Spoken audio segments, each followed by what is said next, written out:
Shalom, saudara yang terkasih. Selamat bertemu kembali di channel pelayanan ini. Senang sekali bertemu kembali dengan saudara sekalian.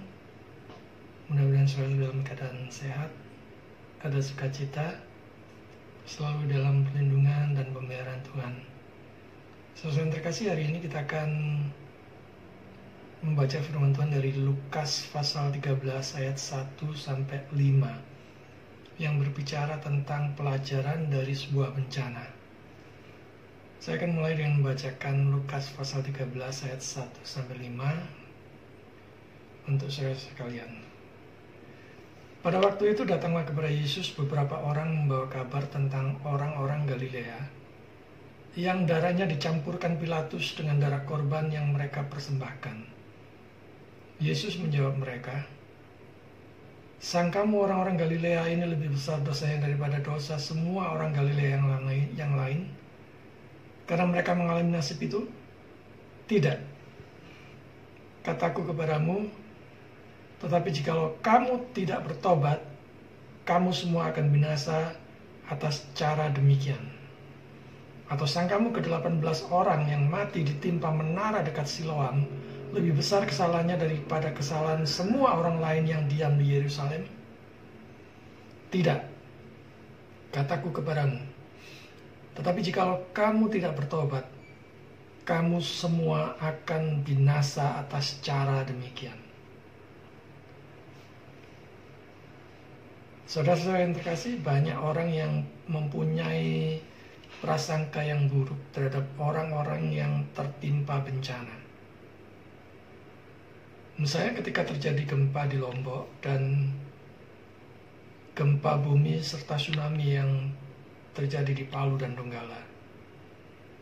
Bukannya memberi bantuan, namun ada saja yang mempunyai prasangka buruk terhadap mereka yang mengalaminya.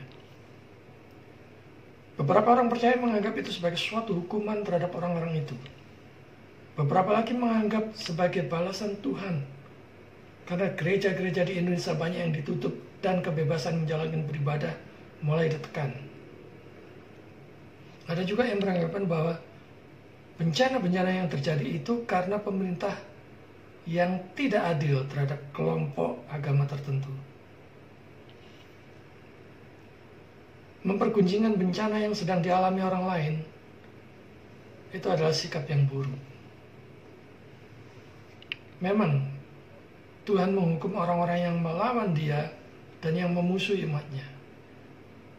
Tetapi bukan hak kita untuk menyuarakan kegeraman, kebencian, dan umpatan seolah-olah itu adalah jawaban murka Allah kepada mereka. Bukankah di tempat-tempat terjadinya bencana itu juga ada anak-anak Tuhan yang mengalami bencana, yang menjadi korban? Adalah lebih baik melakukan action menolong mereka yang ditimpa bencana ketimbang melontarkan berbagai prasangka buruk yang justru akan mengganggu kestabilitasan di daerah yang terkena bencana, dampak bencana tersebut, dan juga melemahkan iman saudara-saudara seiman kita. Apalagi saat ini hoak dan ujaran kebencian makin menjadi-jadi dan sulit untuk dibendung. Jika orang-orang benar di dalam Kristus tidak menyuarakan kebenaran, maka hoaks, seruan kebencian, dan pemutarbalikan fakta itu akan menguasai dan dianggap sebagai suatu kebenaran. Kebenaran dalam tanda petik tentu. Mereka yang menderita bencana semestinya perlu dikuatkan, perlu dihibur, bahkan didoakan dengan sungguh-sungguh, terlebih lagi dibantu. Bukannya malah dibuat semakin tertekan dengan berbagai macam prasangka buruk. Kalau kita melihat perikop tadi, kita melihat bahwa kabar yang begitu mengerikan itu disampaikan kepada Yesus langsung. Dan tadi di awal disebutkan darah orang-orang Galilea yang dicampur dengan darah yang mereka persembahkan. Seringkali berita yang disampaikan itu lebih seram dari kenyataannya. apalagi kalau dibumbui, ditambah-tambahi dengan yang membuat orang takjub atau bahkan cepat termakan omongan. Tujuannya tidak lain adalah agar menimbulkan kebencian terhadap orang-orang Samaria. Orang-orang Samaria itu adalah orang-orang hasil kawin silang atau blasteran antara orang-orang Yahudi dan non. Mereka sangat dibenci karena tidak bisa menjaga kemurnian terhadap hukum Taurat. Kalau kita lihat dari perikop itu, mungkin kemarahan ini dilakukan terhadap orang-orang Samaria yang telah meninggalkan pelayanan yang murni dari hukum Taurat. Dan orang-orang Yahudi dengan mudah dan siap dibuang untuk mengutuki orang-orang Samaria. Dengan berbuat demikian, tujuannya tidak lain adalah untuk menghargai diri mereka sendiri. Tetapi Tuhan kita, Tuhan Yesus menerapkannya dengan tujuan yang berbeda. Karena seluruh bangsa itu dibenci dan dibenci oleh mereka karena suatu kekejian. Dan ia mengajukan pertanyaan, apakah engkau membayangkan bahwa orang-orang yang celaka itu, yang telah dihukum mati oleh Pilatus itu, adalah lebih buruk dari yang lain? Saudara yang terkasih, jangan lekas percaya begitu saja dengan berita yang tersebar. Tidak peduli itu siapapun yang menyampaikannya. Selalu cek and recheck dulu kebenarannya. Dalam hal berita kebenaran yang bersifat rohani juga demikian. Uji dahulu segala sesuatu dengan firman Tuhan. Kita lihat di dalam 1 Tesalonika 5 ayat 21, dengan tegas firman Tuhan katakan, ujilah segala sesuatu dan peganglah yang baik. Dan di sini kita melihat Yesus menegur sangkaan mereka bahwa dosa orang-orang Galilea yang mengalami itu lebih besar dari dosa-dosa orang-orang Galilea yang lain. Kalau kita renungkan, betapa mudahnya orang menyangka suatu bencana yang terjadi adalah karena suatu dosa yang lebih besar dari dosa-dosanya sendiri. Jadi dia melihat orang lain mempunyai dosa, kesalahan, pelanggaran yang lebih besar daripada dosa-dosanya sendiri. Sadarilah bahwa kita semua ini orang berdosa. Dan bukan pada tempatnya menilai bencana yang dialami orang lain adalah akibat dosa yang lebih besar dari yang terhindar dari bencana itu. Bukan pada tempatnya kita membanding-bandingkan di saat orang sedang ditimpa bencana. Di saat orang mengalami kepedihan, kesedihan, menangis, meratap karena terjadi atau tertimpa bencana. Nah, di sini kita melihat terlalu keras dan terlalu berat sebelah di dalam menilai orang lain. Kalau kita renungkan, penyakit ini hampir selalu kita alami. Yaitu terlalu keras dan terlalu berat sebelah di dalam menilai orang lain. Dan terlalu berlebihan di dalam menyanjung kesalahan-kesalahan kita sendiri. Kita tidak hanya mengecam pelanggaran berat yang berlebihan kepada saudara-saudara kita, tetapi setiap kali mereka bertemu dengan bencana apapun, kita mengutuk mereka sebagai orang yang jahat dan yang layak binasa. Padahal banyak yang tertidur dengan dosa-dosanya tersendiri. Banyak orang yang tidur terlelap dengan dosa-dosa dan pelanggaran kesalahannya sendiri. Setiap orang yang tidak terlalu ditekan oleh tangan Allah tertidur dengan tenang di tengah-tengah dosa-dosanya. Seolah-olah Allah itu baik dan berdamai dengannya. Saudara yang terkasih, sanjungan jahat, di mana orang-orang munafik dikeraskan dan menjadi lebih keras kepala, muncul dari mereka yang tidak memikirkan dosa-dosa mereka sendiri sampai mereka dipaksa untuk mengaku.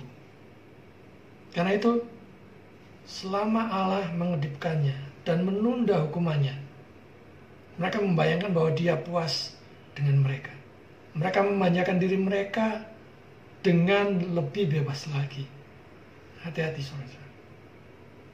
Pada saat semuanya kelihatan terasa tenang, terasa lancar, terasa nyaman, terasa jaya, hati-hati.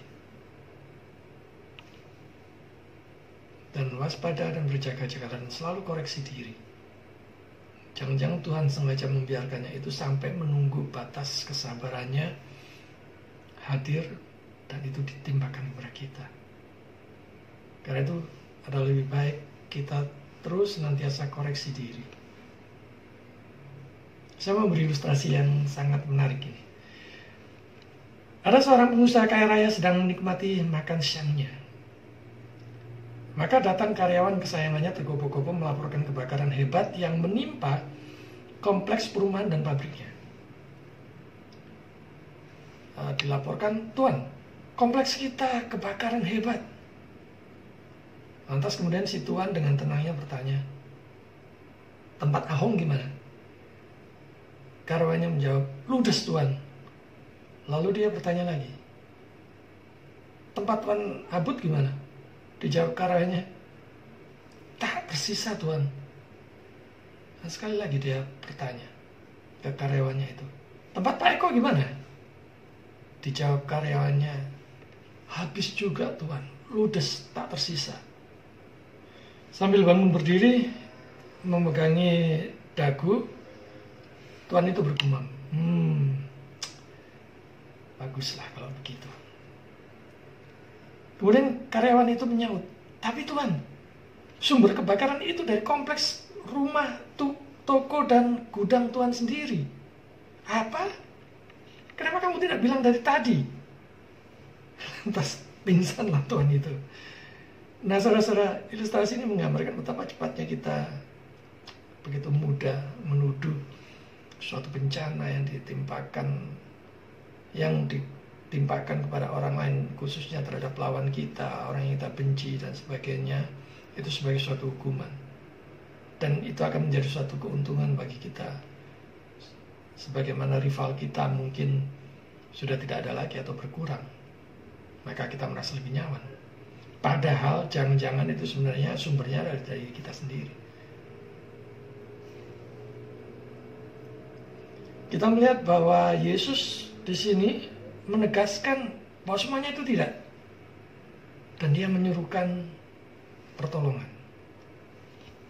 Penegasan Yesus ini menghentikan rumor yang sedang berkembang. Yesus mengoreksi penilaian mereka yang salah dan begitu kejam. Peristiwa itu mendesak sebagai suatu peringatan untuk mengoreksi penilaian yang salah dan kejam yang biasanya yang kita lakukan, yang kita lewati pada orang-orang yang celaka. Dan pada saat yang sama untuk melepaskan kegeraman di mana setiap orang mencintai dirinya sendiri. Jadi pertama yang menunjukkan bahwa mereka yang diperlakukan dengan keras bukanlah yang paling jahat dari semua manusia. Karena Allah mengatur penilaian-penilaiannya dengan cara seperti itu. Bahwa beberapa orang dengan segera ditangkap dan dihukum, sementara yang lainnya diizinkan untuk tetap panjang umur dalam menikmati kemudahan dan berbagai macam kemewahan. Yang kedua, ia menyatakan bahwa semua malapetaka yang terjadi di dunia ini menampilkan begitu banyak murka Allah. Dan karenanya kita harus belajar betapa buruknya kehancuran yang menanti kita jika kita tidak mencegahnya, jika kita tidak segera mungkin bertobat.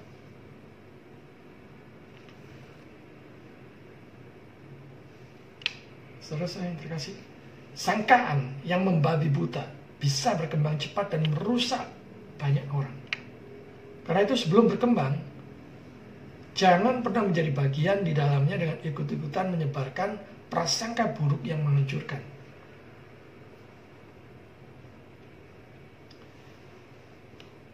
Kemudian ditambahkan lagi bahwa ke-18 orang yang mati ditimpa menara Siloam lebih besar kesalahannya daripada kesalahan semua orang lain yang diam di Yerusalem.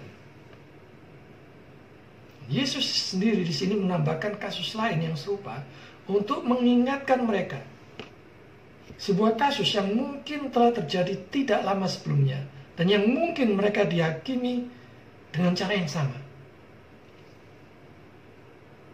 Ketika menimpa siapa menara di Siloam itu jatuh, nama Siloah atau Siloam itu sebenarnya ditemukan hanya 3 kali dalam Alkitab, sebagaimana diterapkan pada air.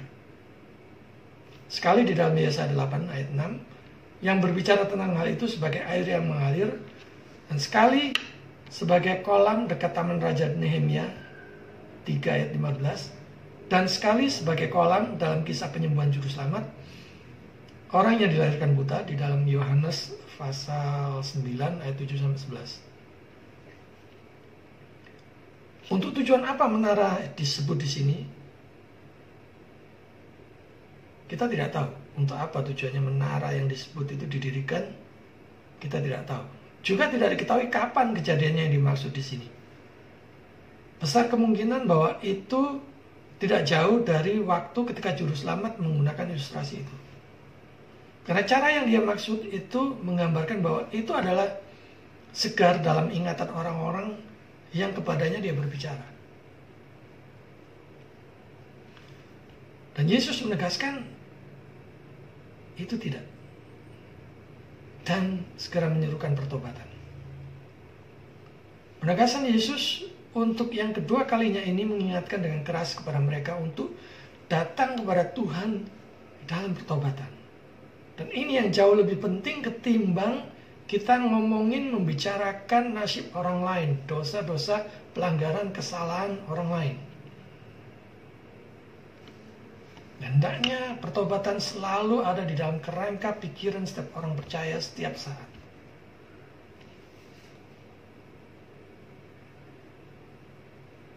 Jadi kematian mereka adalah suatu peringatan. Kristus menunjukkan bahwa malapetaka yang sifatnya sementara itu bukan pasti tanda-tanda keberdosaan, tetapi orang-orang lain harus mengambilnya sebagai suatu peringatan bagi mereka untuk segera bertobat. Termasuk juga bencana yang terjadi di Indonesia, apapun itu. Gunung berapi meletus, gempa, tsunami, kebakaran, dan sebagainya. Seharusnya kita yang belum mengalami, yang tidak mengalaminya, harusnya itu menjadi suatu peringatan untuk segera bertobat, untuk mohon belas kasihan Tuhan. Dan yang belum percaya untuk segera percaya kepada Juru Selamat. Setelah berbicara tentang orang-orang Samaria, sekarang dia mendekati lebih dekat dengan orang Yahudi itu sendiri. Jadi dia memposisikan lebih dekat dengan orang Yahudi setelah tadi berbicara dengan orang Samaria. 18 orang pada waktu itu terbunuh oleh jatuhnya sebuah menara di Yerusalem. Dia menyatakan bahwa orang-orang itu tidak lebih jahat daripada yang lain, tetapi bahwa kematian mereka dianggap sebagai suatu peringatan.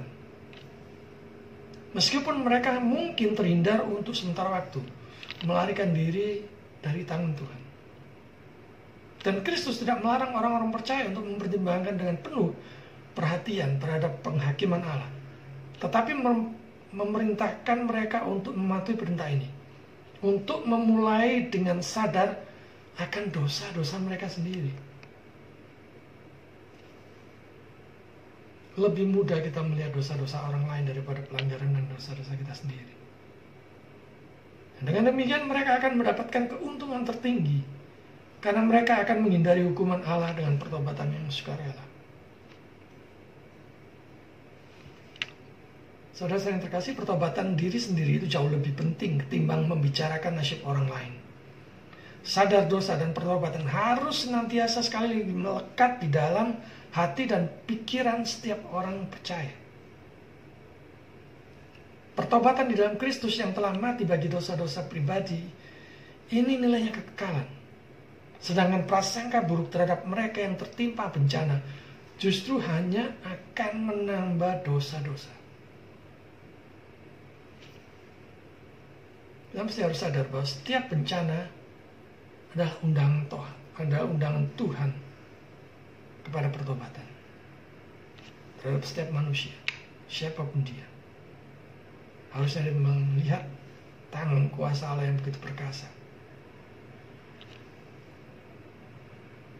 Banyak yang bertahan untuk waktu yang layak untuk dipangkas, seperti ranting anggur yang tidak berbuah. Tetapi mereka tidak mendapatkan apa-apa karena keterlambatan itu.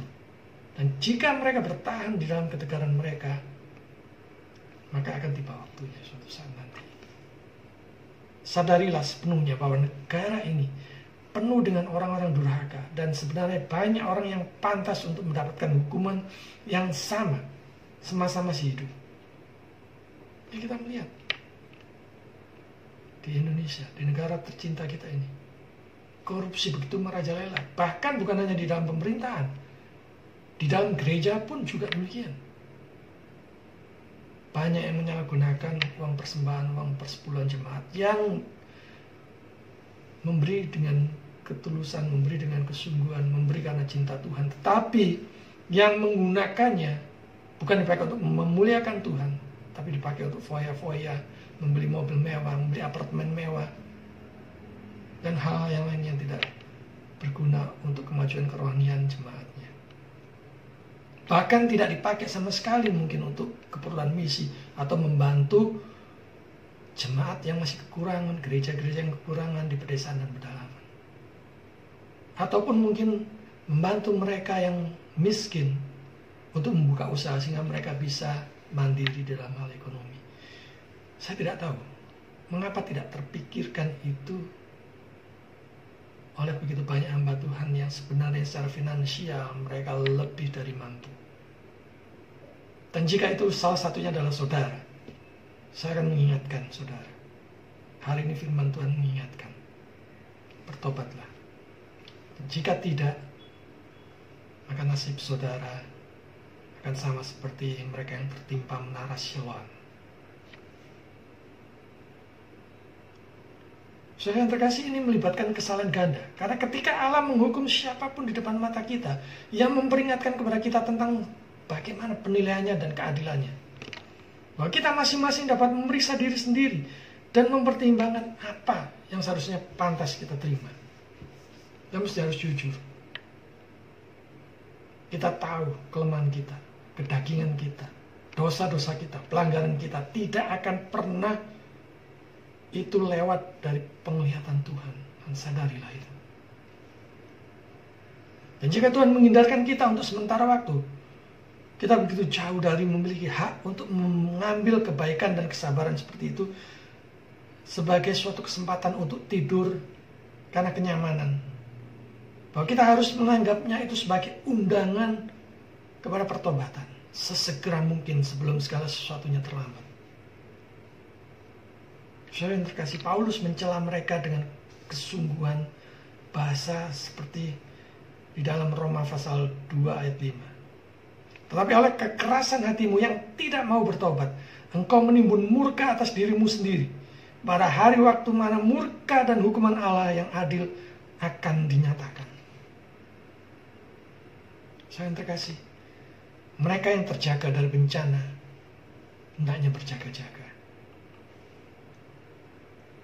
Yang mengulurkan di dalam diri orang dengan mengancam bahwa ia akan melakukan pembalasan terhadap sisanya, terhadap yang belum mengalaminya, agar semua orang dapat khawatir dan berjaga-jaga.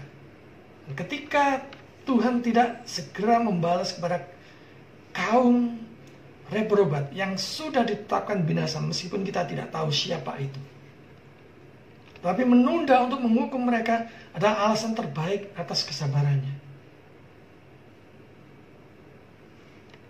Pertimbangan-pertimbangan semacam itu berfungsi untuk menahan kecerobohan manusia. Bahwa tidak ada seorang pun yang berani menggerutu terhadap hakim tertinggi dari semua. Hakim di atas segala hakim. Jika dia tidak selalu mengeksekusi penilaiannya dalam satu cara yang seragam. Tidak selalu sama.